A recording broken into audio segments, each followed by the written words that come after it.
출애굽기 14장 10절에서 14절 말씀을 통해서 여호와께서 행하시는 구원이라는 제목으로 하나님 말씀 함께 나누겠습니다. 여러분 교회 왜 나오세요? 주일이니까, 말씀에 안식일을 기억하여 거룩히 지키라고 했으니까. 그것이 혹시 주일 성수가 의무감이나 습관화되어서 나오고 있지는 않습니까? 제가 여러분에게 이 질문을 던졌을 때 원하는 답이 있어요. 그것은 바로 나는 하나님을 만나러 옵니다 라는 답이에요. 하나님은 지금도 살아계십니다. 그분이 존재하지 않는다면 우리는 지금 헛된 일을 하고 있는 것입니다. 바울이 부활을 논할 때 예수님의 부활과 저 천국이 없다면 누가 가장 불쌍한 사람이라고 말합니까? 우리 크리스찬들, 예수 믿는 사람들이 가장 불쌍한 자래요. 고린도전서 15장 19절, 만일 그리스도 안에서 우리가 바라는 것이 다만 이 세상의 삶뿐이면 모든 사람 가운데 우리가 더욱 불쌍한 자이리라. 왜 이런 말을 한 것입니까? 헛수고하고 있으니까. 만약 부활이 없고 저 천국이 없다면 우리가 하는 모든 일이 쓸데없는 짓을 하고 있다는 것이죠. 아니, 세상 사람들은 자기들 하고 싶은 거 다 하고 자기 마음대로 살고 있지 않습니까? 근데 우리 크리스찬들은 어떻게 살아야 돼요? 죄는 모양이라도 버려라. 악에게 지지 말고 선으로 악을 이겨라. 원수 갚는 것이 내게 있으니 내가 갚으리라. 그러니 너희들은 원수 갚지 말아라. 여기 돈 싫어하는 사람 있어요? 없잖아요. 근데 하나님 뭐라고 그랬어요? 하나님과 재물이 돈 아니에요? 하나님과 재물을 겸하여 섬기지 말아라. 또 하나님보다 더 사랑하는 것은 우상이라고 해요. 자식 더 사랑하면 자식이 우상 아닙니까? 하나님보다 자식 더 사랑하지 말아라. 하나님보다 부모를 더 사랑하면 부모가 우상이니까 부모를 더 사랑하지 말아라. 사람의 원수가 자기 집안 식군이라 예수님 이렇게 말씀도 하시잖아요. 근데 그 말씀 거기서 끝난 게 아니에요. 그 다음에 뭐예요? 그 다음에 나오는 말씀이 나를 사랑하면, 주님을 사랑하면 100배의 축복을 주신대잖아요. 그러니까 왜 이렇게 말씀을 하시는지, 또 우리가 살면서 왜 삶에 이렇게 걸리는 것이 많은지, 말씀에 뭐 하지 말라 왜 이렇게 많냐 이거죠. 근데 왜 그러는지 그 이유를 아십니까?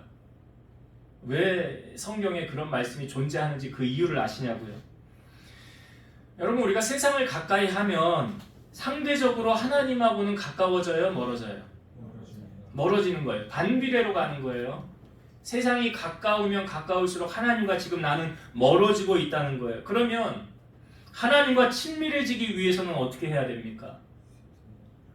요한일서 2장 15절, 이 세상이나 세상에 있는 것들을 사랑하지 말라. 누구든지 세상을 사랑하면 아버지의 사랑이 그 안에 있지 아니하니. 세상을 사랑하면 하나님의 사랑은 내 안에 점점 소멸된다는 거예요. 없어진다는 거예요. 그러니까 반비례로 가는 게 맞죠. 그러니까 이렇게 살면서 왜 우리가 성령 충만에 지금 힘써야 하느냐, 이게 저번 주에도 제가 설교했던 내용이에요. 하나님의 뜻을 누가 안다고 그랬습니까? 성령께서 아신다고 그랬잖아요. 그러니까 고린도전서 2장에 보면 성령께서 하나님의 그 깊은 계획, 그 뜻을 안다라고 하지 않습니까? 그러니까 다시 말씀드리면 성령 충만할 때 하나님의 뜻을 분별할 수 있는 거죠. 우리가 살면서 궁금한 것들이 얼마나 많습니까? 세상 사람들이 궁금해서 앞일이 어떻게 될지, 점집이 잘 되는 이유가 그런 거 아니에요? 연말에 점 보러 많이들 가잖아요. 왜요? 왜 가는 거예요? 궁금하니까, 알고 싶어서. 그러니까 하나님께서 우리에게 하나님의 뜻을 밝히 알려주는 방법은 무엇이냐? 우리가 성령 충만하면 알 수 있다는 거예요. 그래서 성령님하고 교통해서 내 문제를 성령님께 의탁하고 그분께 물어서 문제를 응답받고 나아간다면 형통한 인생을 살아가게 된다는 거죠. 기도는 여러분 언제까지 해야 됩니까? 답은 잘 알아요. 그렇죠? 답은 잘 알아요. 응답 받을 때까지 해야 된대요, 기도는. 제가 제 아내하고 6년을 연애를 해서 결혼을 했습니다. 근데 결혼 전에 제 아내가 2번 배를 열어서 수술을 했어요. 그래서 수술하고 난 다음에 기독병원에서 2번째 수술할 때 의사가 그랬다고요. 당신은 이제 아이를 낳지 못합니다. 불임 판정을 내렸다고요, 의사가. 근데 제 아내하고 제가 연애할 때였는데 그때 제가 보호자 역할을 다 했어요. 간병도 제가 했어요. 네, 그러면서 의사로부터 그런 말을 같이 들었어요. 네, 우리 차영도 아마 들었나? 이제 당신은 아이를 낳지 못할 겁니다 라고 그런 말을 의사로부터 직접 들었어요. 근데 저는 그 말을 듣는 순간 제 마음 가운데 어떤 믿음이 생겨났냐면, 아, 그거는 당신 의사 말이지 우리 하나님은 못하실 것이 없어. 내가 믿는 하나님은 능치 못하심이 없으신 분이야. 그리고 제가 하나님 앞에 구했잖아요. 하나님, 아내가 배를 2번 열어 수술했으니까 한 번밖에 기회가 없는 것 같아요. 아마 제 생각이에요. 그래서 하나님, 아들과 딸 쌍둥이를 한 번에 주셔야 되겠네요. 그리고 저는 기도했어요. 결혼을 하고 하나님 앞에 계속 기도하는데 저는 제가 조금 전에 여러분 질문 드렸잖아요. 기도는 언제까지 하는 거라고요? 응답 받을 때까지. 결혼하고 이제 8년 만에 하나님이 우리 아이를 주셨잖아요. 근데 하나님이 아세요. 뭘 아시냐면, 제가 하나님께 기도할 때 한 번도 의심하지 않았다는 것을 하나님은 아세요. 저는 한 번도 정말 의심하면서 기도 안 했어요. 하나님이 언젠가는 아들과 딸을 한꺼번에 주실 거야. 야고보서 1장 6절과 7절에 보면, 오직 믿음으로 구하고 조금도 의심하지 말라. 의심하는 자는 마치 바람에 밀려 요동하는 바다 물결 같으니 이런 사람은 무엇이든지 주께 얻기를 생각하지 말라. 기도를 하는데 의심을 하면서 하는 기도는 이루어져요? 안 이루어져요? 안 이루어진대요. 안 이루어진대요. 이 말씀이 그러잖아요. 그래서 기도할 때 어떻게 하래요? 조금도 의심하지 말고 믿음으로 기도하라. 예수님께서 기도에 관한 비유를 많이 우리에게 보여주셨는데, 설교 준비하면서 생각난 예수님의 기도에 관한 비유, 과부와 재판장의 비유. 어떤 도시에 하나님을 두려워하지 않고 사람을 무시하는 한 재판장이 있었대요. 근데 그 도시의 한 과부가 이 재판장을 자주 찾아가는 거예요. 그러면서 이런 요청을 합니다. 내 원수에 대한 나의 원한을 풀어주소서. 이렇게 자꾸 찾아가면서 얘기를 하는데요. 이 재판장이 콧방귀 꼈겠지요. 들은 채 만 채 대꾸도 안 했겠지요. 아니 몇 번 하다가 저러다가 포기하겠지. 근데 성경 누가복음 18장 4절과 5절 보면, 그가 재판장이에요. 그가 얼마 동안 듣지 아니하다가 후에 속으로 생각하되 내가 하나님을 두려워하지 않고 사람을 무시하나 이 과부가 나를 번거롭게 하니 내가 그 원한을 풀어주리라. 그렇지 않으면 늘 와서 나를 괴롭게 하리라 하였느니라. 자, 재판장이 과부 원한을 풀어준대요. 그 이유가 뭐래요? 이 과부가 빽이 있어요? 돈이 있어요? 그런 거 아니래요. 아니 자꾸 와서 나를 귀찮게 하고 괴롭히니까 들어줬다는 거예요. 예수님께서 이 비유를 왜 드신 걸까요? 왜요? 그 이유가 그 성경책의 그 다음 구절에 보면 답이 있어요. 누가복음 18장 6절에서 8절, 주께서 또 이르시되 불의한 재판장이 말한 것을 들으라. 하물며 하나님께서 그 밤낮 부르짖는 택하신 자들의 원한을 풀어주지 아니하시겠느냐? 그들에게 오래 참으시겠느냐? 내가 너희에게 이르노니 속히 그 원한을 풀어주시리라. 그러나 인자가 올 때에 세상에서 믿음을 보겠느냐 하시리라. 여러분, 비유적인 표현인데요. 재판장은 누굴 비유하는 것입니까? 하나님이잖아요. 그럼 과부는요? 우리잖아요. 과부는 우리잖아요. 그러니까 이 말은 이거 아닙니까? 과부처럼 하면 응답받는다라는 거잖아요. 그런데 문제는 우리가 과부처럼 하고 있느냐 이 말이죠. 과부가 재판장에게 어떻게 했대요? 귀찮게 했는데 늘 와서 나를 괴롭게 하리라 그러잖아요. 여기 성경에 보면 예수님 말씀하셨잖아요. 밤낮 부르짖는 택하신 자들의 원한을 풀어주지 않겠느냐. 이렇게 질문 드려볼게요. 밤낮 부르짖고 있습니까? 네? 밤낮 부르짖고 있냐고요. 여기 응답받는 비결 요인이 있지 않습니까? 밤낮 부르짖고 그 다음에 한 가지 더 강조하시는 게 있어요. 인자가 올 때 예수님이잖아요. 세상에서 믿음을 보겠느냐. 믿음을 보겠느냐. 그러니까 기도할 때 어떻게 기도하라고 그랬어요? 믿음으로. 의심하지 않는 게 믿음으로 기도한다는 거잖아요. 믿음으로 기도한다는 표현이 뭡니까? 내가 기도하는 대로 하나님이 들어주실 거야 이거잖아요. 우리 저번 주 한 주간 묵상했던 말씀은 뭡니까? 마가복음 11장 24절. 뭐죠? 그러므로 내가 너희에게 말하노니 무엇이든지 기도하고 구한 것은 받은 줄로 믿으라. 이게 뭐예요? 믿음으로 기도하는 거잖아요. 그리하면 너희에게 그대로 되리라. 여러분 세상에서 승리자로 살길 원하시죠? 패배자 말고. 그럼 무엇으로 승리할 수 있다고 성경은 우리에게 알려줍니까? 요한일서 5장 4절 무릇 하나님께로부터 난 자마다 세상을 이기느니라. 세상을 이기는 승리는 이것이니 뭐래요? 우리의 믿음이니라. 그러니까 믿음으로 세상 이기는 게. 그러니까 로마서 1장에도 뭐 오직 의인은 믿음으로 말미암아 살리라. 그 믿음이 뭐예요? 그 믿음이 뭐냐고요? 하나님을 절대 신뢰하는 거잖아요. 아니 아브라함 왜 우리가 믿음의 조상이라고 합니까? 로마서 4장에 나오잖아요. 이미 폐경이 됐고 아이를 낳을 수 없는 몸에도 불구하고 하나님이 나에게 말씀하셨으니까 그런 환경을 초월해서 믿음이 약하여지지 아니하고 믿음이 더 견고해졌다라고 하지 않습니까? 근데 그건 아브라함만 위한 게 아니라 우리도 믿음으로 받는 우리에게도 해당 사항 된다는 말씀이잖아요. 여러분 믿음은 사람마다 천차만별이에요. 다 똑같지가 않아요. 수요 예배에 참여하신 분들도 있고 못 참여하신 분들도 있는데 참석 못하신 분들은 영상을 꼭 보세요. 거기 믿음에 관해서 말하잖아요.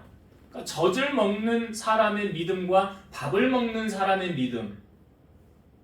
갓난아기가 태어나서 이빨도 없는데 밥을 먹어요? 못 먹어요? 못 먹잖아요. 그 믿음을 말하는 거거든요. 어린아이 같은 믿음이 있고요. 장성한 어른의 믿음을 가진 분량의 사람이 있어요. 그 차이가 어디서 난다고 알려드렸어요. 수요예배 참석하신 분들은 아시죠? 설교 들으신 분들은 아시죠? 예, 모르신 분들은 꼭 가서 다시 설교를 들으세요. 그 무엇으로 믿음의 차이가 난다고 했습니까? 권사님. 대표로 물어야지 뭐 어떻게.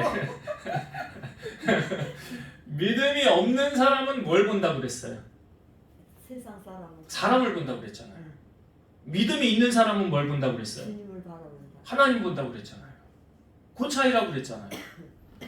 그러니까 세상을 바라보는 사람은 아직 어린아이 믿음, 사람을 바라보는 사람은 어린아이 믿음, 그러나 하나님만을 바라보는 사람은 어른의 믿음. 그래서 오직 자라나게 하시는 이는 누가 자라나게 하신대? 하나님이 자라나게 하신댔잖아요. 그러니까 아무 데서는 안 가르쳐줘요 이런 거. 아무 데서는 안 가르쳐주는 거예요. 그러니까 믿음이 그냥 가만히 있으면 잘하는 게 아니라는 거죠. 근데 여러분 그 사람의 믿음의 수준이 어느 정도인지 평상시엔 잘 안 보이죠. 근데 이걸 알 수 있을 때가 있어요. 언제 알 수 있을까요? 위기가 닥쳐왔을 때. 위기가 닥쳐오면 그 사람의 이 기초가 보이는 거예요. 기초가. 출애굽한 이스라엘 백성들이 지금 하나님께서 아주 빨리 갈 수 있는 지름길이 있었음에도 불구하고 그쪽으로 인도하지 않으십니다. 홍해 길로 돌아가게 만드세요. 그 이유가 보면 출애굽기 13장 17절 바로가 백성을 보낸 후에 블레셋 사람의 땅의 길은 가까울지라도 하나님이 그들을 그 길로 인도하지 아니하셨으니 이는 하나님이 말씀하시기를 이 백성이 전쟁을 하게 되면 마음을 돌이켜 애굽으로 돌아갈까 하였음이라. 하나님이 왜 빨리 가는 길로 인도하지 않으셨대요? 전쟁을 하게 되면 마음이 상해서 애굽으로 돌아가자 할까봐. 그러니까 하나님이 지름길로 인도하지 아니하시고 돌아가는 길도 없는 홍해 앞으로 이스라엘 백성들을 인도하신 거예요. 이게 하나님의 섭리예요. 여러분, 인간적인 입장에서 보면 아니 왜 빨리 갈 수 있는 좋은 길을 내버려 두고 길도 없는 홍해 앞으로 하나님이 인도하시는 거야? 라고 말할 수 있죠. 이건 하나님의 뜻을 모르는 사람들은 이렇게 말을 할 거예요. 우리도 종종 우리가 계획한 대로 되었으면 좋겠다라고 하지 않습니까? 그런데 계획한 대로 안 될 때도 있어요. 그러면 내 뜻과 하나님의 뜻이 다를 때는 우리가 어디에 초점을 맞춰야 될까요? 그렇죠. 하나님의 뜻에 초점을 맞춰야지요. 내 뜻을 내려놓고 하나님 인도함을 따라 나아가야지요. 복음 선가에도 있잖아요. 주님 뜻대로 살기로 했네. 주님 뜻대로 살기로 했네. 주님 뜻대로 살기로 했네. 뒤돌아서지 않겠네. 내 뜻대로 되면 좋을 것 같지만 그렇지 않다는 거예요. 여러분 로또 1등 되면 되게 좋겠죠? 네? 로또 사시는 분들 있잖아요. 근데 하나님의 입장에서 그럴까요? 하나님의 입장에서 너 로또 1등 되면 나 떠날 거잖아. 너 교만할 거잖아. 너 타락할 거잖아. 이거 나 안 찾을 것 같은데. 그럼 하나님의 입장에서 로또 1등 당첨되게 해줘야 돼요? 하지 말아야 돼요? 이사야 55장 8절과 9절 이는 내 생각이 너희의 생각과 다르며 내 길은 너희의 길과 다름이니라 여호와의 말씀이니라. 이는 하늘이 땅보다 높음같이 내 길은 너희의 길보다 높으며 내 생각은 너희의 생각보다 높음이니라. 그러니까 분명하게 이거 한 가지는 아셔야 돼요. 하나님은 우리에게 가장 좋은 것을 주기 원하신다는 분이에요. 지금 이스라엘 백성들이 출애굽을 해서 가는데 이런 하나님의 시나리오, 하나님의 계획을 알아요? 몰라요? 모르죠. 몰라요. 홍해 앞에 지금 다다라 있어요. 뒤에는 애굽의 군사가 되었어요. 성경의 표현에 의하면 그들은 광야에 갇힌 바 되었다라고 표현하고 있어요. 갇혔어요. 그런데 이스라엘 백성들을 출애굽했을 때 쫓아가게 만든 사람 바로죠. 바로가 쫓아가게 한 걸까요? 아니죠. 예, 바로가 쫓아가게 한 게 아니에요. 누가 하신 거예요? 하나님이 하셨대요. 로마서 9장 17, 18절 성경이 바로에게 이르시되 내가 이 일을 위하여 너를 세웠으니 곧 너로 말미암아 내 능력을 보이고 내 이름이 온 땅에 전파되게 하려 함이라 하셨으니 그런즉 하나님께서 하고자 하시는 자를 긍휼히 여기시고 하고자 하시는 자를 완악하게 하시느니라. 바로의 마음 누가 움직이셨대요? 하나님. 그러니까 왕의 마음이 하나님의 손안에 있다라는 잠언의 말씀이 있잖아요. 바로는 지금 악한 일에 쓰임받았던 왕이라고 한다면, 이스라엘 백성 쫓아가게 만든 그런 왕이라고 한다면 선한 일에 쓰임받았던 왕도 있잖아요. 누가 있을까요?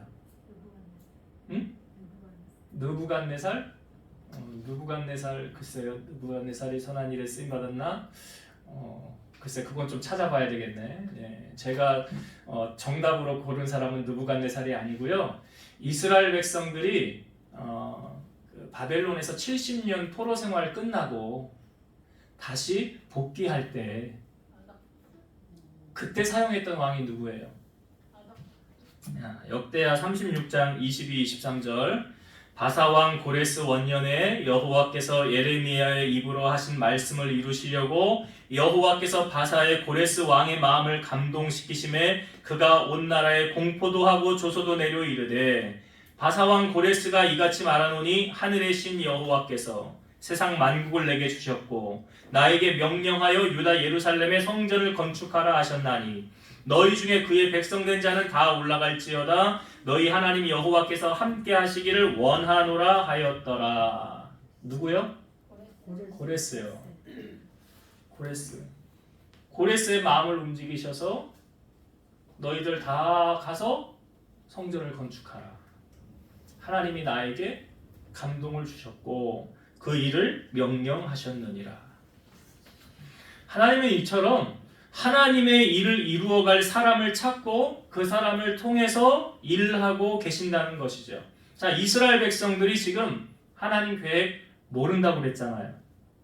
그런데 하나님의 계획을 모르니까 자, 이스라엘 백성들이 어떻게 했는지 그들의 마음을 우리에게 잘 보여주고 있는 대목이 있어. 오늘 본문의 말씀을 다시 볼게요. 14장 10절부터 제가 12절까지 읽어볼게요. 바로가 가까이 올 때에 이스라엘 자손이 눈을 들어본즉 애굽 사람들이 자기들 뒤에 이른지라. 이스라엘 자손이 심히 두려워하여 여호와께 부르짖고. 지금 뭐 하고 있어요? 이스라엘 백성들이요. 기도하네요. 네. 심히 지금 두려워서 여호와께 부르짖고 기도했어요. 자, 그다음 보세요.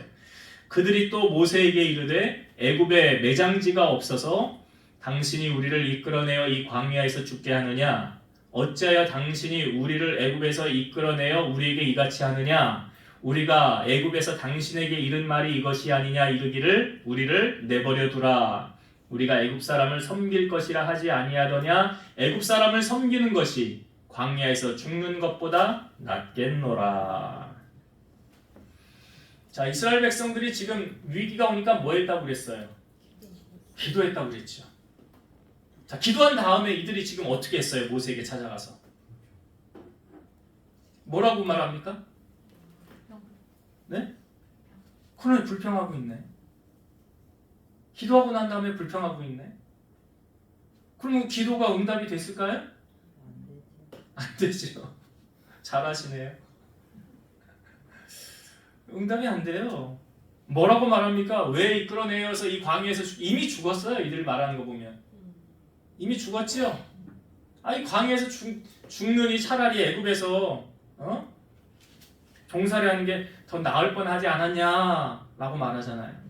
제가 아까 여러분 그 사람의 믿음은 사람의 분량, 믿음의 분량은 다 다르다고 그랬는데 언제 드러난다고 그랬어요? 위기가 닥쳤을 때 믿음이 드러나는 거예요. 그때 참 믿음이 보이는 거예요. 여러분이 보시기에 이스라엘 백성들이 믿음이 있어 보여요? 없어 보여요? 예? 그래, 느껴지잖아요. 이게 딱 보여지잖아. 아, 믿음 되게 없네 라는 게. 이거 왜 하나님의 계획을 몰라? 하나님이 지금 다 인도하고 하나님이 지금 새로운 일을 계획하고 있는데 그거 전혀 모르니까 믿음 없는 말만 하는 거 아닙니까? 지금 이들이 처한 상황이 그래요. 앞으로도 못 가잖아요. 앞엔 홍해고 뒤로도 못 가잖아요. 완전히 갇힌 거 아닙니까? 완전히 갇혀서 이제 우리 여기서 다 죽었네 그러고 있는 거잖아요. 그러니까 이들이 했던 이 기도가요, 하나님이 받으실 만한, 응답되어질 만한 기도인 것 같습니까? 네, 아니라고 생각이 돼요. 저도 아니네요. 아니에요. 왜냐하면 그 기도한 다음에 반응을 보면 알아요. 만약에 내가 했던 기도가 하나님이 응답해 주셨다고 한다면, 응답을 받은 사람이라고 한다면 이렇게 말하지 않잖아요. 이렇게 말하겠어요? 우리 다 죽었네, 광야에서 끝났네, 이렇게 말 안 해요. 왜요? 기도는 했는데 확신이 없으니까, 응답을 못 받으니까 이렇게 말하는 게, 이게 뭐냐면 여러분, 하나님 불신하는 거예요. 이게 믿음이 없는, 그러니까 믿음이 없으면, 그 믿음이 없는 게 뭐예요? 하나님 신뢰하지 않는 거잖아요. 다시 말해, 믿음이 있는 건 뭐예요? 하나님 신뢰하는 거잖아요. 하나님의 입장에서 지금 이스라엘 백성들을 향하여 보면 이렇게 말씀하셨을 것 같아요. 야, 내가 너를 어떻게 도울 수가 있겠냐? 나는 입술의 열매를 창조하는 여호와니라. 그 말은 뭐예요? 네가 말한 대로 나는 이루어주는 하나님이라는 거 아니에요. 말한 대로. 이스라엘 백성들 출애굽해서 12정탐꾼 파송하고 돌아왔을 때 10명이 악평했지요. 여호수아와 갈렙은 뭐라고 말했어요? 저들은 먹이라고. 하나님이 우리를 그 땅으로 인도해 들이실 거라고. 하나님을 신뢰하라고. 그런데 여호수아 갈렙의 말은 안 들었어요, 백성들이. 그러니까 하나님이 교통정리 한마디로 싹 하신 게 뭐예요? 너희 말이 내 귀에 들린 대로 내가 시행하리라. 그 당시 20세 이상으로 나이 먹은 사람들은 광야에서 다 죽었고요. 다 죽었잖아요. 그리고 들어간 사람은 오직 두 사람, 20세 미만과 두 사람, 여호수아와 갈렙. 그 여호수아와 갈렙을 향하여 하나님 뭐라고 말씀하십니까? 쟤는 나한테 충성했다고 그러잖아요. 성실한 마음으로 보고했다고 그러잖아요. 하나님을 그게 믿음이거든요. 그게 믿음이에요. 그러니까 하나님을 불신하면 여러분 하나님이 어떻게 일하실 수 있겠어요? 하나님이 일하시려고 하는데 나를 믿지를 않아. 그럼 못하시죠. 예수님도 자기 고향에 갔을 때 많은 이적을 행하시지 못했다고 그랬잖아요. 왜 그랬습니까? 그들이 믿지 않으니까. 믿지 않는데 어떻게 역사가 나타나요? 믿음이 없는데 어떻게 역사가 나타나겠냐고요. 그럼 하나님이 일하실 수가 없죠. 그러면 지금 이스라엘 백성들이 이 상황 속에서 하나님은 누구를 보고 일하셨느냐라는 거죠. 그 답이 이제 13절과 14절에 나오죠. 자, 13절과 14절 보겠습니다. 모세가 백성에게 이르되 너희는 두려워하지 말고 가만히 서서 여호와께서 오늘 너희를 위하여 행하시는 구원을 보라. 너희가 오늘 본 애굽 사람을 영원히 다시 보지 아니하리라. 여호와께서 너희를 위하여 싸우시리니 너희는 가만히 있을지니라. 자, 지금 모세는 백성들에게 뭐라고 말합니까? 두려워하지 말고 가만히 서서 여호와께서 오늘 너희를 위하여 행하시는 구원을 보라. 여호와께서 너희를 위하여 싸우실 것이니라. 여러분, 하나님은 많은 사람을 통하여 일하실 것 같지요. 근데 아니에요. 보니까 그렇지 않더라고요. 하나님은 믿음의 한 사람을 통해서도 얼마든지 일하실 수 있다는 것을 오늘 성경 본문을 통하여 우리에게 보여주고 있죠. 이스라엘 백성들이 그 골리앗이 나와서 나와 싸울 사람 있으면 나와라 라고 할 때 나라와 나라의 싸움 아닙니까? 사실은 블레셋과 이스라엘 싸움이잖아요. 근데 그 싸움 다윗 때문에 이긴 거 아니에요? 그렇잖아요. 다윗 한 사람이 골리앗 이기고 나니까 그 전쟁에서 그냥 이스라엘이 이긴 거 아닙니까? 한 사람이잖아요. 여호수아 23장 10절 너희 중 한 사람이 1000명을 쫓으리니 이는 너희의 하나님 여호와 그가 너희에게 말씀하신 것 같이 너희를 위하여 싸우십니다. 한 사람이 1000명을 쫓는다 라고 말하고 있고요. 이사야 60장 22절에 보면 그 작은 자가 1000명을 이루겠고 그 약한 자가 강국을 이룰 것이라. 때가 되면 나 여호와가 속히 이루리라. 여러분, 진정 살아있는 교회는 어떤 교회냐? 하나님이 받으시는 진정한 예배자가 한 사람이라도 있는 교회는 살아있는 교회예요. 하나님이 기뻐하시는 예배자 한 사람이 있는 그 교회는 소망이 있는 교회예요. 지금 광야 교회 보면 진정한 믿음의 사람이 그 이스라엘 백성들 가운데는 보이지 않잖아요. 그런데 지도자였던 모세 한 사람, 하나님께서 지금 그 한 사람 보시고 역사하시는 거 아닙니까? 오늘 이 말씀을 듣는 여러분이 저는 하나님이 찾으시는 그 한 사람이 되었으면 좋겠어요. 하나님이 그 한 사람 보고 역사하시는 거 아닙니까? 모세는 그럼 하나님의 모든 계획을 다 알고 이렇게 확신에 차서 지금 선포한 것일까요? 아니에요. 아니라고요. 하나님이 모세에게 알려준 부분은 전체가 아니라 부분 조금만 알려주셨어요. 한번 4절의 말씀을 한번 보세요. 출애굽기 14장 4절. 출애굽기 14장 4절. 자, 하나님께서 모세에게 말씀하신 거예요. 내가 바로의 마음을 완악하게 한즉 바로가 그들의 뒤를 따르리니 내가 그와 그의 온 군대로 말미암아 영광을 얻어 애굽 사람들이 나를 여호와인 줄 알게 하리라 하심에 무리가 그대로 행하니라. 그러니까 하나님이 모세에게 뭐만 알려주셨느냐? 홍해 앞으로 가게 하고 뒤에 애굽의 군사가 쫓아올 거야. 이거 내가 만든 시나리오야. 여기까지. 그리고 내가 바로의 군사로 말미암아 영광을 얻을 거야. 요것까지만 알려줬어요. 여기까지만 알려주셨어요. 하나님 어떻게 하시려고 그러지?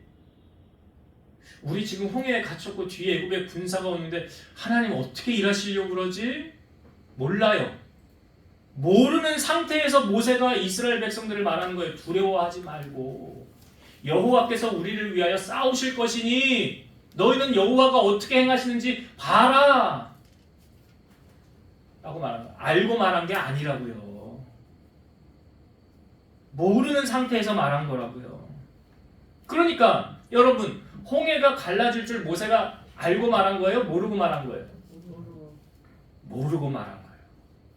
이게 중요한 거예요. 이게. 모르고 선포했는데 자, 그 다음에 하나님께서 모세에게 나타나셔서 말씀하십니다. 자, 15절과 16절 볼게요. 15절 16절 여호와께서 모세에게 이르시되 너는 어찌하여 내게 부르짖느냐 이스라엘 자손에게 명령하여 앞으로 나아가게 하고 지팡이를 들고 손을 바다 위로 내밀어 그것이 갈라지게 하라. 이스라엘 자손이 바다 가운데서 마른 땅으로 행하리라. 그러니까 여기 모세가 홍해가 갈라질 줄 몰랐잖아요. 뭐 알고 얘기했다면 야 걱정하지 마. 조금 있으면 홍해 갈라질 거야. 야 염려하지 마. 이건 나만 알고 있는 비밀인데 나만 알고 있는 비밀이거든. 그러니까 너희들은 아무 염려 안 해도 돼. 이제 곧 홍해가 열릴 거야. 이걸 알고 모세가 여호와께서 우리를 위해 싸울 것이다 라고 말하지 않았다는 사실. 말하지 그렇게 하지 않았어요. 몰랐어요. 몰랐는데 하나님 말씀하시고 그 다음에 홍해 가르신 거예요. 그러니까 여러분 모세가 몰랐는데 어떻게 이렇게 믿음의 말을 할 수가 있었느냐. 그 안에 믿음이 있었기 때문에 그런 거죠. 히브리서 11장 29절 믿음으로 그들은 홍해를 육지같이 건넜으나 애굽 사람들은 이것을 시험하다가 빠져 죽었으며 홍해를 뭘로 건넜대요? 믿음으로. 그래서 믿음이 없이는 하나님을 기쁘시게 할 수 없는 거예요. 또한 믿음이 없이는 하나님의 기적도 체험할 수 없는 거예요. 예수님 길 가다가 어떤 소경이 예수님 지나간다는 소리를 듣고 소리치잖아요. 바디메오. 소리치잖아요. 다윗의 자손 예수여 나를 불쌍히 여기소서 하는데 사람들은 이 바디메오를 손잡아주고 이끌고 주님한테 갈래? 내가 인도해줄게 하지 않았어요. 머리를 쥐박으면서 조용히 있어 네가 나설 때가 아니야. 근데 바디메오가 어떻게 했어요? 더욱 크게 소리 질렀더라. 예수님이 지나가다가 저 사람을 불러 데려와라. 그러니까 사람들이 쥐어박던 그 사람들이 바디메오를 이끌고 예수님 앞으로 가는 거 아니에요? 그 예수님 앞에 딱 섰을 때 바디메오가 주님이 이렇게 내가 너에게 뭐 해주기 원하느냐? 그래. 주여 보기를 원합니다. 뭐 해주기 원하냐 할 때 뭐라고 말했다고요? 보기를? 보기를 여러분 같으면 그렇게 말할 수 있겠냐고요. 바디메오에게 적용하지 말고 여러분에게 적용해 보세요. 주님이 불렀을 때 내가 뭐 해줄까? 보기를 원합니다. 나 눈 뜨기를 원합니다. 그렇게 말할 수 있냐고요. 근데 그 다음 예수님 뭐라고 말씀하셨어요? 간단하게 말씀하십니다. 내 믿음대로 될지어다. 너 믿음대로 되라 이거잖아요. 바디메오 눈 떴어요? 못 떴어요? 떴잖아요. 믿음이 없이는 기쁘시게 못한다고요. 하나님을. 믿음이 없이는 기적의 주인공이 될 수가 없다고요. 하나님은 이런 믿음의 한 사람을 통해서 하나님의 일을 이루어 가신다는 거예요. 그래서 오늘 하나님이 찾으시는 믿음의 한 사람, 오늘 다시 출애굽 홍해가 갈라지는 거 보니까 하나님이 이스라엘 백성들 보고 일하신 게 아니구나. 모세 보고 일하셨네. 그럼 나도 모세와 같은 믿음의 사람이 돼야 되겠다. 라는 결단을 하시길 바라요. 말씀을 정리하고 마치겠습니다. 우리는 하나님의 뜻을 아는 게 참 중요해요. 우리가 하나님의 뜻을 어떻게 알 수 있다고 했습니까? 성령이 내 안에 충만하면 분별을 할 수가 있어요. 이거 하나님이 하시는 일인가? 악한 영이 하는 일인가? 하나님의 뜻을 알기 원한다면 여러분 성령 충만에 힘쓰셔야 돼요. 왜? 성령께서 하나님의 깊은 걸 안다고 그랬잖아요. 사람의 마음도 그 안에 있는 영이 안다고 하는 것처럼 하나님의 생각도 우리 안에 계신 성령, 그러니까 성령이 충만하면 하나님 뜻대로 살 수 있는 거예요. 근데 지금 이스라엘 백성들이 홍해 앞에 갔을 때 하나님의 뜻을 알아요, 몰라요? 몰라요. 모르니까 뭐 하고 있어요? 기도는 하는데 뭐 응답이 임하겠어요, 거기에? 삶에 응답받은 자의 모습이 안 보이잖아요. 여러분 한나가 어떻게 있는지 아시잖아요. 성전에 가서 서원하며 기도했을 때 엘리를 통해서 하나님의 응답을 받지 않습니까? 그 다음에 한나가 어떻게 살았어요? 다시는 얼굴에 근심이 없었더라. 그건 무슨 표현이에요? 응답 받았다는 거잖아요. 하나님이 응답 나에게 해주셨다는 표현이잖아요. 그게. 그러니까 그 사람의 진짜 믿음은 언제 보여지느냐? 오늘 다 본문에 나타났어요. 진짜인지 가짜인지는 위기 속에 딱 넣어보면 이 사람은 진짜였구나. 이 사람은 가짜였네. 진짜 믿음 소유자인 줄 알았는데 내가 잘못 봤었네. 이게 위기 속에서 나타나는 거라고요. 하나님이 우리 흔들어 보신다고요. 내가 너 믿음 좀 보자. 아브라함을 흔드는 대표적인 게 이삭 바쳐라 아니에요? 그거? 제일 중요한 거? 네, 이삭 바쳐라. 돈보다 제일 중요한 게 아브라함에게 이삭이니까 하나님 그거 보신 거죠. 이삭의 생명을 하나님이 요구하신 게 아니라 아브라함 너 정말 나 얼마나 경외하는지 그 믿음 한번 내가 좀 보자. 그거잖아요. 그러니까 오늘 우리가 하나님 앞에 어떠한 모습으로 비춰지고 있는가 우리 자신을 먼저 한번 점검해 봤으면 좋겠고요. 나는 정말 하나님의 기적을 맛볼 준비가 되어져 있는가? 오늘 모세를 통해서 모세가 어떻게 했는지 이스라엘 백성들하고 완전 대조적인 모습 보여주고 있잖아요. 그죠? 근데 제가 강조했던 것은 모세가 홍해가 갈라질 줄 알고 그렇게 말한 거 아니다라는 거예요. 몰랐어요. 몰랐잖아요. 성경을 보니까. 근데 하나님이 일하시잖아요. 물에서 유를 창조하시지 않습니까? 뭐 귀신 들린 아이의 아버지가 예수님에게 왔을 때 주여 뭘 할 수 있거든 좀 도와주세요 라고 말할 때 할 수 있거든이 무슨 말이냐? 그 다음 뭐예요? 잘하시잖아요. 믿는 자에게는 능치 못할 일이 없는 일이에요. 여러분 다 아시잖아요. 그러니까 이 아버지가 뭐라고 그랬어요? 나의 믿음 없는 것을 도와주소서. 믿음 없는 것 도와달라. 그리고 갔더니 아들 깨끗이 나음받지 않았습니까? 오늘 주님이 우리에게 요구하시는 게 뭐예요? 믿음이잖아요. 이 믿음 가지고 나아갈 때 주의 기적을 경험할 수 있는 거예요. 성경에 나오는 기적의 주인공들은 다 하나같이 예수님이 이렇게 말씀하셨어요. 너의 믿음대로 될지어다. 그래서 기도할 때 여러분 믿음으로 구하시고 의심하지 마시고 받은 줄로 믿고 간구할 때 하나님의 은혜가 여러분 삶 가운데 임하게 될 줄로 믿습니다. 이런 기적의 주인공으로 살아가게 되기를 주의 이름으로 축원합니다. 기도하시겠습니다. 지금도 살아서 역사하시는 하나님, 우리의 작은 신음도 외면하지 아니하시고 응답하시는 하나님이십니다. 그 사람의 진정한 믿음은 그 사람이 위기 속에 닥쳤을 때 진가가 드러납니다. 이스라엘 백성들은 홍해 앞에서 또한 애굽의 군사가 쫓아올 때 하나님을 향하여 원망하고 불평했습니다.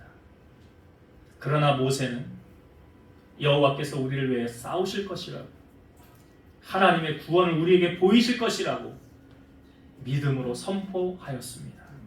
하나님은 모세 한 사람을 귀하게 보시고 그로 하여금 홍해가 갈라지게 하시고 하나님의 역사를 이루어 가셨습니다.